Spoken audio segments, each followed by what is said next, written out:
The shadow beyond the stars extended the air in the Celestial Accord's High Council chamber buzzed with subdued tension. A new species introduction wasn't rare, but something about today felt different. An undercurrent of curiosity rippled through the gathered representatives. Delegates adjusted their audio receptors, curled prehensile tails, or fidgeted with ceremonial garb. The room was far from silent, yet a hush hung over it, a collective holding of breath. Commander Eli Grant stood calmly under the spotlight of the Hala projector. He was unarmed, unarmored, and yet radiated the quiet intensity of someone who had known war without needing to speak of it. Not many noticed the way his right hand rested just slightly against his thigh, not out of tension, but instinct. That same hand had once pulled wounded comrades from burning wreckage. That hand had learned the language of conflict before it learned diplomacy. The images projected behind him spoke volumes. A montage of Earth's landscapes played out in vivid, often harrowing beauty, razor-backed mountain ranges split by lightning, storms, oceans heaving with acidic tides, cities built upon fault lines that rumbled without warning. These were not cinematic dramatizations. They were records, real, brutal, and unflinching. In the cradle of our civilization, Grant said, his voice even, we faced droughts that turned rivers to dust, blizzards that buried cities, and diseases that wiped out entire populations. We endured them not because we were stronger, but because we had no choice. Nature gave us no reprieve. And so, we evolved not in safety, but in spite of danger. Many delegates shifted uncomfortably. Their species had flourished in tranquil environments, stable climates, lush ecosystems, planetary ecosystems curated by balance. Their evolution had been a gift. For humans, it had been a negotiation, a deal struck with a world that tried to kill them every day. Threxen, High Commander of the Vorthaki, felt the truth sink into his gut like a cold spear. The humans were not boasting. They were not inflating their struggle for sympathy or power. They were offering a mirror, one that reflected his own people's history in uncomfortable detail. Behind him, the Vorthaki guard captain whispered, if their world is truly this harsh, how did they come so far without collapsing? Because they adapted, Threxen muttered back. Because they were forged, not born, the human continued. We have always fought, Grant admitted, not only for survival, but against each other. Before we built space stations, we built trenches. Before we mastered diplomacy, we learned betrayal. We carry scars from wars we wish we'd never waged, but we also carry memories of of healing, reaching out beyond the ashes. The projector shifted again. Now, scenes of human ingenuity, crumbling cities reborn as shining megastructures, children walking across rebuilt bridges that once symbolized division, medical triumphs, peace accords, acts of unexpected unity between enemies. You may see us as violent, Grant said, glancing around. You're not wrong, but violence didn't define us. What defined us was the choice again and again to rise above it. Now, the room fell entirely silent. For many in the chamber, this concept was unfamiliar. To them, violence was either foreign or taboo. To embrace it, to use it, survive it, grow beyond it, that was unsettling, and perhaps admirable. But Threxen felt more than admiration. He felt resonance. There were few in the galaxy who could understand what it meant to survive not just the world, but oneself. He stood, his towering form casting a long shadow across the tiered council chamber. His armor clinked softly, his presence overwhelming even in stillness. Delegates gasped. A standing Vorthaki was not a casual matter. In the rituals of diplomacy, it was as serious as drawing a blade. Grant didn't flinch. He simply turned, nodded, once in acknowledgement, and let the silence settle. Then something rare. Threxen spoke. Commander Grant, he said, his voice a low quake. You have described a world that sounds more like a proving ground than a home. A place where only the ruthless survive. Grant tilted his head. Not ruthless, just relentless. Threxen grunted approval. Your kind may not have fangs or claws, but your minds, your spirit, perhaps they are sharper. Murmurs flared again. The Vorthaki High Commander, feared by dozens of star systems, had just acknowledged a new species as an equal, or perhaps something more. Why now? Threxen asked. Why reach out to the Accord? What does humanity want? Grant's answer was neither boastful nor rehearsed. We want the same thing you once did, he said. To matter, to belong to something greater than ourselves. To ensure the galaxy knows when Earth speaks, it does not whisper. Several delegates blinked, processing the poetic bluntness. Others looked to their own notes, reevaluating their first impressions. A few looked scared, but one thing was clear: the humans had arrived, not as victims, not as invaders, as survivors, and survivors, above all, understand each other best. Threxen sat back down slowly. The message understood. The ceremony had changed, no longer a mere ritual. Now, a reckoning. As Grant stepped down from the podium, he passed a Siren diplomat with translucent skin and visible nerves fluttering with anxiety. You're not like the others, she whispered. Grant paused, offered a small smile. Neither are you. In the back of the hall, Dockrell whispered to Threxen. Do we fear them? Threxen watched the human disappear through the chamber doors. No, he said quietly. We prepare to stand beside them. Where death meets discipline. Cold corridors of the High Council station hummed softly beneath Commander Eli Grant's boots as he walked away from the ceremonial chamber. His heart was still pounding, not from fear, but from the storm of adrenaline that came with standing before an entire galaxy and holding your own. He didn't dare show it. Not during the presentation, not in the aftermath, not when Threxen, the most feared warrior in the Accord, had stood in respect. But now, alone in the long hallway lined with transparent alloy and drifting starlight, the weight settled on his shoulders. He exhaled slowly. Back on Earth, they would call this moment historic. But Eli had no time for parades or news cameras. He was the canary in the mine sent ahead to test the air, to see if the galaxy could accept what humanity really was. A shadow fell across the wall beside him. He didn't need to turn. The heavy footsteps, the faint clink of metal, the smell of volcanic rock and ozone could only be one being. You walked into that chamber with no armor, rumbled the voice behind him. Either you are brave, or reckless. Eli turned calmly and found himself face to face with the Vorthaki High Commander. Or both, Eli said. Which one are you betting on? Threxen regarded him, unreadable. The red scales across his snout shimmered under the overhead lights. His four-clawed fingers flexed slightly, then folded behind his back. I am betting, Threxen said, that your words were not just theater. Eli didn't blink. They weren't. Then you understand what you've started. A silence passed between them. It wasn't hostile. It wasn't peaceful either. It was something heavier, like ancient predators sizing each other up across a watering hole, sensing they had more in common than they expected, but unwilling to be the first to say it. I didn't come here to make enemies, Eli said finally. I came because we're tired of being alone. Threxen's eyes narrowed, a soft glow pulsing in their depths. You speak as if you carry the weight of your world, Eli shrugged. In a way I do. Threxen stepped closer. I've studied your files, read your history, listen to your music. Do you know what struck me the most? I'm afraid to ask. You're a race of contradiction. You write symphonies and wage war. You create beauty and destruction in equal measure. It is as if your species cannot survive without dancing on the edge of extinction. Eli met his gaze without flinching. And yet, here we are. There was a pause. Then something unexpected happened. Threxen chuckled, a deep, gravelly sound that echoed down the corridor like distant thunder. Not mocking, not hostile, just surprise. I like you, human, he said. You remind me of our youngest generals, too clever for their own good.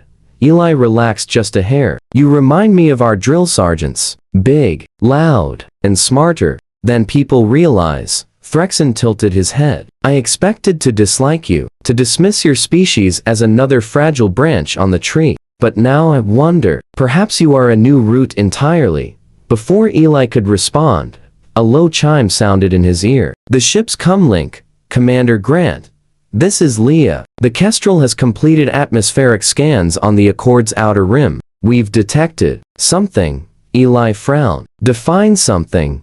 A signal. Very faint. Very old. Non-accord frequency. And its repeating coordinates. He straightened. Send it to my datapad. And don't mention this over open channels. We don't want to spook anyone just yet, acknowledged. Threxen watched him curiously. Trouble already? Maybe, Eli said, but if it's what I think it is, someone else might be watching us. Threxen's expression darkened. Then we will investigate. You came to the Accord to prove your place, Threxen said. I came to find something worth fighting for. Perhaps this anomaly will do. Eli hesitated, then nodded. Then we'll go together. Good, Threxen said, but be warned, Commander. In the Vorthaki tongue, we have many words for war, and only one for trust. Do not make me regret using it. Eli extended his hand. On Earth, we have one word for both. Alliance. Threxen took the hand in his clawed grip, and this time, it was not a test. It was a beginning. Far above them, the stars whispered. The galaxy had grown complacent. Too long had peace been mistaken for safety. Too long had survival been mistaken for strength. But now, two Deathworld species were about to uncover something buried beyond the edge of known space. Something ancient. Something watching. And the galaxy would soon learn the real danger was not war between species. It was the moment two survivors found common cause. A memory that shouldn't exist. The orb floated silently in the center of the ancient chamber, its pulsing light faint but steady like the heartbeat of something long dormant, but never truly dead. Around it, cracked walls bent under time's weight, and half-melted alloys whispered of a conflict lost to history. Commander Eli Grant stood motionless, eyes fixed on the artifact, while the rest of the team kept a tight perimeter. And no one spoke for several long seconds. Even Threxen, who normally filled silence with grunts or pointed observations, seemed unsure of what to say. It wasn't just the voice in the orb, it was the voice's familiarity. That layered tone. It had said words that shouldn't have belonged together. Not yet. Play it again, Eli said, softer this time. Doctor. Ian hesitated, then tapped her console. The orb flickered and the voice returned. You are not the first. You are not the last. When Deathworld met Deathworld, we became something new. The message ended the same way, a dull pulse, like the exhale of a ghost. Ian looked up, her hands trembling slightly. This technology, it's far beyond what the Accord currently uses. And the linguistic layers, this isn't a translation. It's a fusion, a recording created by someone who lived both languages. That's impossible, Threxen muttered. No one speaks Vorthaki tongue outside our bloodlines. No one human would survive long enough to learn our dialect, let alone blend it. Eli frowned. Unless they didn't have to learn it. Unless they were born into it. A heavy silence followed his words. You're suggesting a hybrid, Ian said, almost in disbelief. Not suggesting, Eli replied. Just not ruling it out. Threxen turned slowly, studying Eli with new eyes. Human biology is incompatible with our own. No known method of genetic splicing between our species has ever produced viable results. That's assuming the technology used was known, Eli said. But what if it wasn't? What if this recorder isn't just old, but from a civilization lost before either of us reached space? Threxen stepped forward and placed one clawed hand beneath the orb. The metal didn't react, but his expression shifted. His pupils narrowed, slitted and sharp. It feels wrong, he said, like something unfinished. It feels familiar, Ian whispered. Eli shot her a glance. How so? She lowered her voice. When I first touched it, I had a flash. Not a memory, more like an echo. I saw a battlefield. Not ours. Not Vorthaki. Something different. Two species fighting together, shoulder to shoulder. Not just for survival, for vengeance, for remembrance. Eli's pulse quickened. Are you saying this recorder transmits visions? I don't know, but something buried in here is alive. Not in a biological sense, cognitively, emotionally. It remembers something the galaxy has forgotten. Suddenly, a low-pitched hum filled the chamber. The orb glowed brighter, flickering like lightning underwater. The floor beneath their boots vibrated gently. Energy surge, said one of the human soldiers behind them. Minimal, controlled, but it's responding to us. Or calling something else, Threxen growled. A warning klaxon blared on Eli's wrist device. He tapped the screen. Commander Grant, came the voice of Kestrel's pilot. A large object just slipped into proximity range. No identification tag, no signal, no lights. Eli's jaw tightened. Where did it come from? Unknown. It wasn't there 5 minutes ago. 1 second the scopes were empty. The next bam. It's hovering just outside the debris field. And it's big. Define big. Frigate class. Maybe. Larger, but no weapons. Hot yet. Eli turned to Threxen. Time to go. Time to prepare. Threxen corrected. We need to know what that ship wants. Or who it belongs to. They moved quickly, recovering the orb into a containment cradle and climbing back up the debris shafts toward their shuttle. As they ascended, Eli noticed how Threxen's posture had changed. Less rigid, more alert, like a beast returning to its instincts. They reached the shuttle, and the moment they secured the hatch, the visual feed from the orbiting Kestrel displayed. The unknown ship on the monitor.it was angular, jet black, and curved in unnatural symmetry. Its hull shimmered with the coating that bent starlight. There were no markings, no visible ports, no engines, just silence. Can we hail it? Eli asked. The pilot shook her head. I tried on every known frequency, even emergency bands. No response. It's just watching. Threxen stood beside Eli, arms crossed. That's not a warship. How? Can you tell? Because it's not hiding. Warships seek advantage. This is sending a message. Eli turned to Ian. Can you interface the orb again? See if it reacts to the ship. She tried, but the orb pulsed once, then went dark. No signal. It's gone quiet. A pause. Then the unknown ship moved. Not toward them, but away. Slowly at first, and then accelerating, until it blinked out of sensor range. Gone, as if it had never been there. Eli turned to the others. It showed itself just long enough for us to see it. That wasn't a threat. That was confirmation. Confirmation of what? Ian asked. Threxen's voice was grave. That we are not alone in the dark. Eli looked out the viewport. Eyes narrowed. We never were. The orb, now silent in its cradle, pulsed once, just once, like a heartbeat waiting for its counterpart. Echoes from the dark edged scout vessel Kestrel glided through the quiet void, just beyond the Accord's boundary. Its hull, weathered by micrometeorites and charged particles, shimmered faintly under the reflection of a dying red star. Inside the command bay, Commander Eli Grant stood beside the reinforced viewport, staring into the emptiness beyond. He wasn't alone. Threxen, looming beside him like a living fortress, studied the scrolling data streams on the console with arms crossed and eyes sharp. Unlike most delegates, he'd insisted on joining this mission in person. He didn't trust remote briefings or second-hand reports, not when something ancient had whispered from the galactic edge. This sector was once thought unreachable, Threxen said. Too volatile, too fractured. That's why the Accord marked it as a blind zone. Eli tapped the console. Until now, something wants us to find it. This signal didn't stumble onto us by chance. It's precise, deliberate, and very, very old. The message had been looping endlessly, 3 tones, followed by 7 pulses of radio bursts. Coordinates, repeating, beckoning. Dr. Ian Tavalli, the ship's xenolinguist, entered the bridge. She was one of the few species in the Accord who had served on human-led missions before. Tall, amphibian, with translucent facial ridges that pulsed when she thought deeply.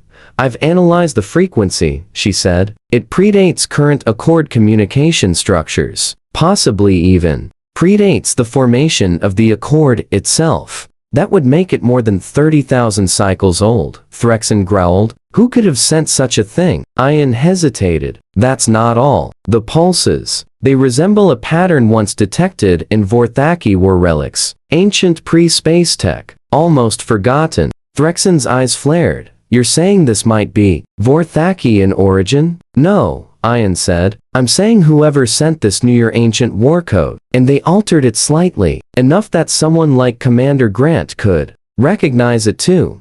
Eli looked at her, surprised. What do you mean? The intervals between pulses mirror early human distress beacons, from before your digital unification. Old Earth systems lost in your own wars. The bridge fell silent. Eli stepped back. You're saying someone out there knows both our ancient codes? Yes, she said quietly. Or they were meant for us. For the first time in hours, Threxen looked uneasy. He glanced at the screen again. The signal's repetition was relentless. 3 tones. 7 bursts. Coordinates. Over and over. This isn't just a beacon, he muttered. It's a test. Someone is watching, Eli nodded. And they want to see who shows up.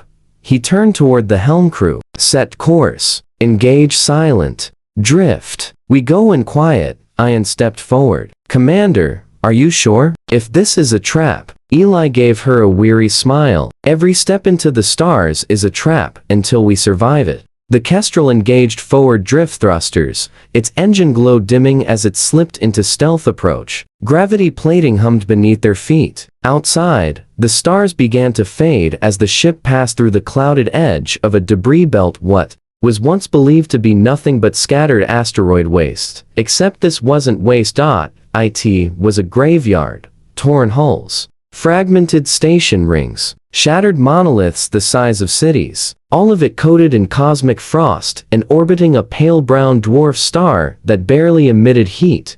Eli leaned forward as they neared the coordinates. Scan for energy readings, he said. There's something down there, said the sensor officer. Subsurface. Shielded. It's buried beneath a structure. Artificial. Covered in wreckage. Threxen stepped toward the window, his breath slow and sharp. This is no ordinary ruin. This was a battlefield. And whoever won, Eli added, wanted to make sure no one came back.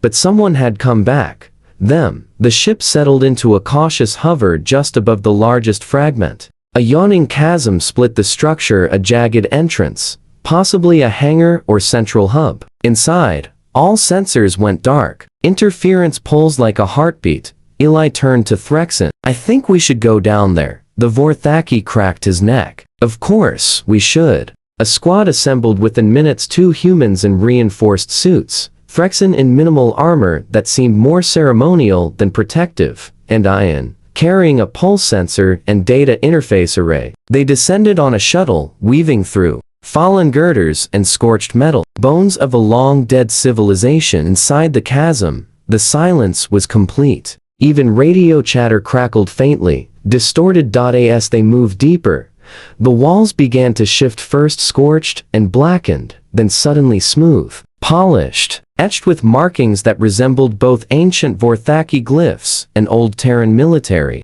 insignias, but neither was a perfect match. These were distorted versions, as though translated by someone who only half understood them. Then they found it. The heart of the ruin, protected by collapsing walls and flickering magnetic fields, sat a chamber unlike the rest. Inside, hovering midair, was a single orb, metallic, humming softly, and radiating a faint light.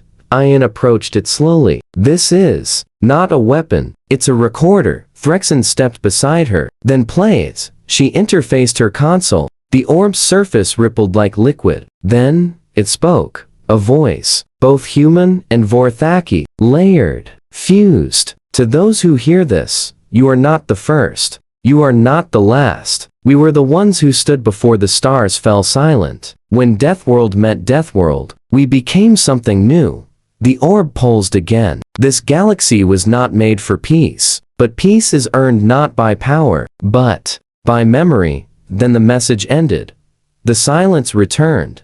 Eli turned to Threxen. What was that? Threxen's voice was low, unreadable. A warning, or an invitation. They both looked at the orb again. Somewhere in the darkness, the stars were listening. The Council Fracturest High Council Hall was no longer quiet.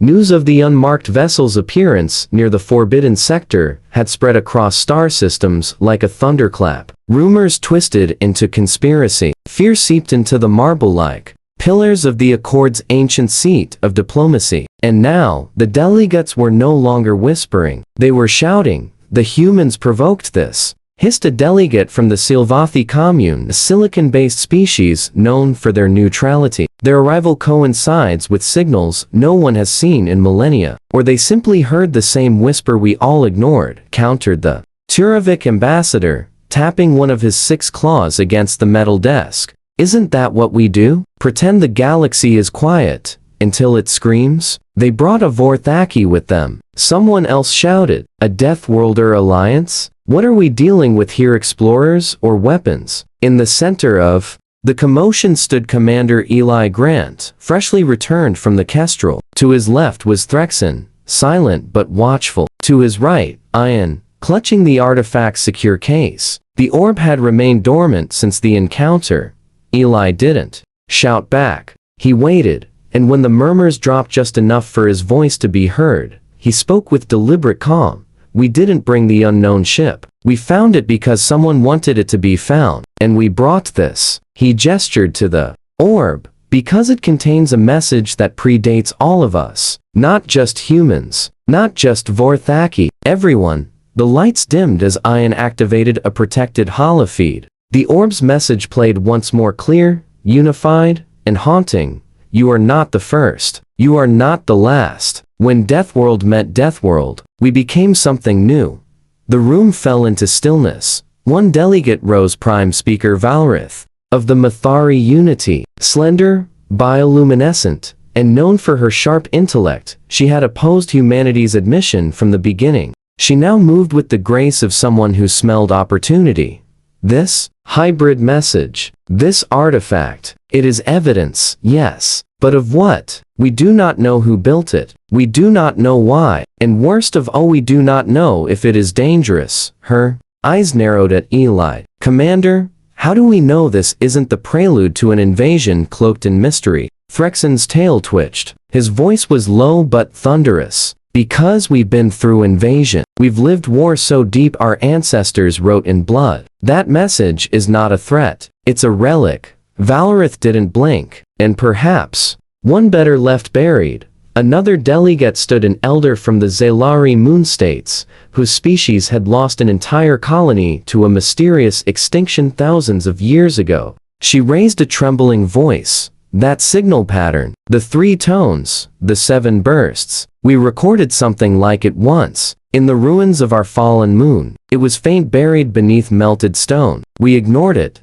believed it to be radiation. Interference. Eli stepped forward. Then it's been calling for a long time. Another silence. This one longer. He continued. If someone or something is trying to contact us across time, then we have a responsibility to understand why. We can't keep running from the past just because it makes us uncomfortable. Threxen stepped beside him, looming like a silent monument to war. For the first time in centuries, I see a path worth walking. My people don't make allies lightly. We conquer, we survive. But humanity, you remind us of ourselves. The fire, the pain, the persistence. Perhaps it was always meant to be humans and Vorthaki who answered this call, because only we know what it means to be born from a world that wants to kill you. His gaze swept the council. Only we know what it means to win anyway. The council stirred. There were no cheers, no unanimous agreement, but there was something else. Consideration. The older species, the ones too long removed from struggle, sensed it now. The illusion of safety was fragile, and the humans and Vorthaki, they were built from fragility, turned to fire. In a secured chamber hours later, Eli sat across from Threxen, both nursing steaming cups of some bitter, joint-approved beverage. That tasted like scorched bark and ash. That went better than expected, Eli said. Threxen grunted. You mean, we didn't start a galactic war yet? Eli leaned back. You believe the message, don't you? Threxen's eyes narrowed. I don't know what I believe, but I know what I felt. Eli nodded. Same. He stood, walking to the viewport. The stars stared back at him. Too many to name. Too many places that might still hold secrets like the orb. Ghosts in steel. Voices lost to time. Or worse, waiting. What happens next? Phrexin asked. Eli stared at the sky. We ask questions no one wants answered. And if they are answered, Phrexin said. Eli glanced over his shoulder. Then we find out if the galaxy is ready to remember what it tried to forget. The orb, locked deep within the diplomatic vault, pulsed once in the dark. Not a warning, a heartbeat. Forgotten by stars, remembered by fire. The Vorthaki dreadship Torvak was unlike anything humanity had ever seen, larger than most human colonies. Its blackened armor was etched with the glyphs of battles so old their meanings were now closer to myth. It moved like a beast through the void, silent and patient, though it held more firepower than most planetary defense grids. And now, for the first time in its history, it carried a human ambassador. Commander Eli Grant stood at the viewport of the guest wing, watching Earth shrink into a speck behind them. The Torvak had departed from Accord space only hours ago, bound for the unexplored coordinates hinted at within the orb's final data burst, coordinates that were deliberately corrupted until Eli and Phrexin activated the device together. 2 Deathworlders. 1 key. A lock no single species was meant to open. Phrexin entered silently behind him. He didn't wear his full battle armor now, just a scaled vest with his clan's sigils burned into it. It was the closest thing his people had to casual wear. His expression was unreadable, but the tension in his shoulders betrayed him. You're still thinking about the message, Eli said without turning. I'm thinking about why my ancestors never told us, Phrexin replied. Why this wasn't written in our libraries. Why it wasn't burned into our bones. Eli finally turned. You believe this has something to do with your people's origin? Phrexin stepped closer. My people evolved in the storm world of Karvos, a planet of volcanic winters and predatory skies. But the earliest stories, the ones passed in whispers, they speak of something before that. A fall. A scattering, a lost exodus. Not from our world, but to it. Eli's breath caught. You're saying your people weren't native to Karvos? I don't know, Phrexin admitted, but the orb, it shows an understanding of our ancient war code that even our modern linguists struggle to decode. And the way it fuses with human structures, it's as if the technology itself recognizes us. Eli let that sit in silence for a moment. Back on Earth, we used to think we were alone. Now I'm wondering if we were never just alone, but forgotten. On purpose. Dr. Ian's voice crackled through the ship's private comms. Commander. High Warlord Phrexin, please report to the bridge. We're arriving at the final approach vector. They exchanged a look, then moved. The bridge of the Torvak was dim and angular, lit by plasma-veined walls and displays that pulsed like the veins of a living creature. Vorthaki command crews moved in near silence, every action practiced and purposeful. There were no spoken commands, only nods, motion, presence. At the center, the void ahead expanded into focus. There was no star. And O planet, only an empty region of space where nothing should have existed, except there, Ian said, pointing. You see that distortion in the gravity lens? Eli squinted. At first, he saw nothing, but then the shape emerged. A void. A scar in space itself. It wasn't a structure. It wasn't even a ship. It was a hole, a sphere of absolute darkness, suspended in space, like a black pearl. No stars behind it, no reflection, as if it had swallowed light, matter, and time itself. The signal ends there, Ian whispered. The Torvak slowed to a crawl. Phrexin stood straight. Deploy a recon drone. The Vorthaki technician obeyed silently. A sleek probe launched from the hull, slipping into the sphere's influence. Everyone waited. 5 seconds. 10. 15. Then static. Connection lost, the technician reported. Final transmission suggests spatial refraction. Energy readings impossible to categorize. It's not just a hole, Ian murmured. It's a barrier. A locked door. Eli stepped forward. Then how do we open it? Phrexin turned to him, slowly. We don't. It opens for us. Or it doesn't. The orb, still secured in a reinforced cradle beside the command deck, pulsed again for the first time in days. Not steady this time, but in a rhythm. 3 tones. 7 bursts. Then silence. Then 2 keys. 1 path. The orb melted, literally disintegrated into particles of golden light, which swirled together and vanished into the air. In its place, a single image flickered on the command screen, a symbol no one recognized. Circular, interlocking, half-shaped. In Terran military code, half in Vorthaki runes. Beneath it one final message: you were scattered to survive. Now return to remember. The black sphere responded. It didn't move. It didn't shake. It simply opened. A ring of shimmering energy split down the center, revealing not emptiness but a corridor of light, leading somewhere unseen. Eli's mouth went dry. Threxen stepped beside him. You asked me once if I believed in fate, the Vorthaki rumbled. I don't remember asking, Eli said. You didn't, Threxen replied, but I'll tell you anyway. He reached toward the console, authorizing forward movement. I don't believe in fate. I believe in history that hasn't been written yet. The Torvak moved forward, and the last 2 survivors of scattered legacies crossed the threshold together. In the halls of those who remember us, the Torvak passed through the shimmering corridor. The universe bent around it. Light lost its meaning. Time uncoiled like thread from a forgotten loom. Inside, no one spoke. No one dared. The sensation was not motion, it was transformation. As if the ship itself was being rewritten as it moved. Commander Eli Grant gripped the railing beside him, breathing slowly through his nose. His heart rate spiked, but not from fear. Something deep inside him, a buried instinct, recognized the feeling, like stepping into an ancestral home he'd never visited, but somehow always known.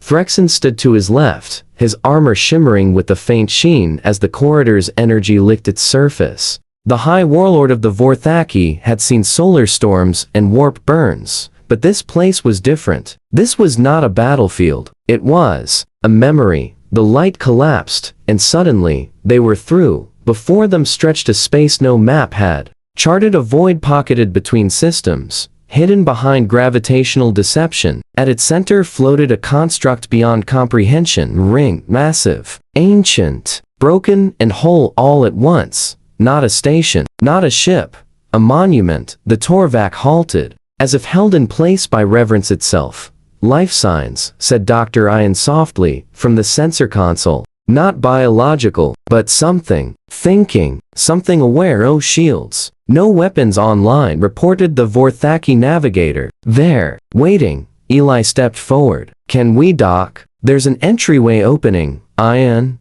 said. Like it knows we're here. Of course it did. Eli and Threxen took the boarding skiff together. No escort, no guards. This wasn't a mission. It was a summons. As they entered the ring, gravity returned with a gentle pull. The interior corridors were vast, smooth, and formed from a material that neither human nor Vorthaki systems could identify. It pulsed faintly with light veins. In a sleeping giant, the walls were engraved with scenes-etched mosaics so detailed they could have been alive. They told stories. One showed 2 worlds, burning under twin stars. Deathworlds. One jungle-choked, storm-lashed and mountainous. The other volcanic, shattered, scarred by war. Another depicted survivors. 2 species not as enemies, but equal, standing back to back against shadowy forms that had no face. They fought, they bled, they endured. Further still, the mosaics shifted. Children, born with traits of both races, thick-boned but agile, scaled yet soft. The fusion of minds and instinct. Beings who learned both war and peace. Harmony forged in extinction's shadow. Eli stopped. His throat tightened. Threxen, he whispered. This place. They were us. Threxen touched the wall with one claw. The mural pulsed at his touch. A fragment of memory filled the air, holograms blooming like smoke.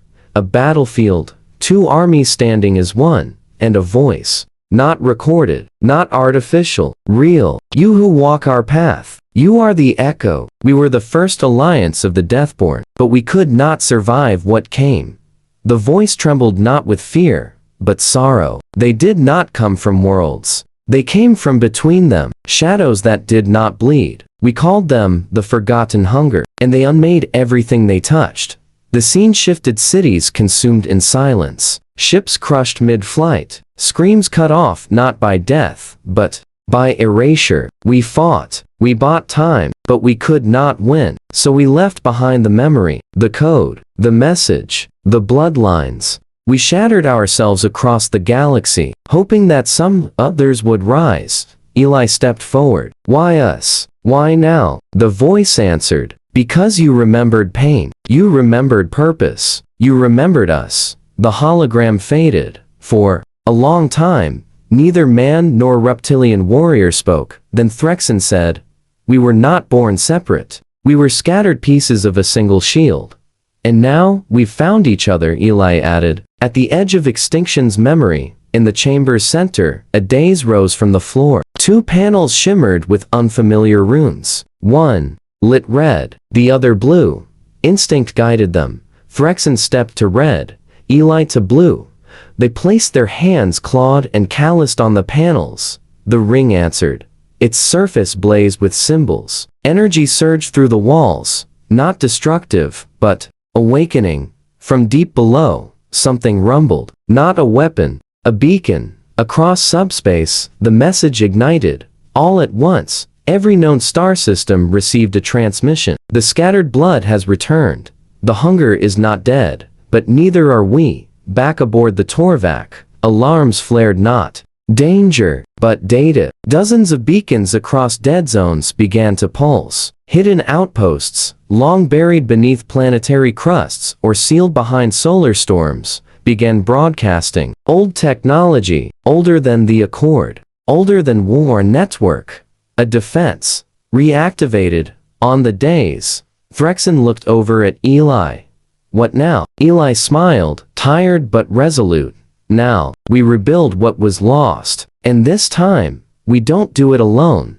The two of them stepped down together. As the ring's light rose higher, casting their shadows side by side across the ancient walls.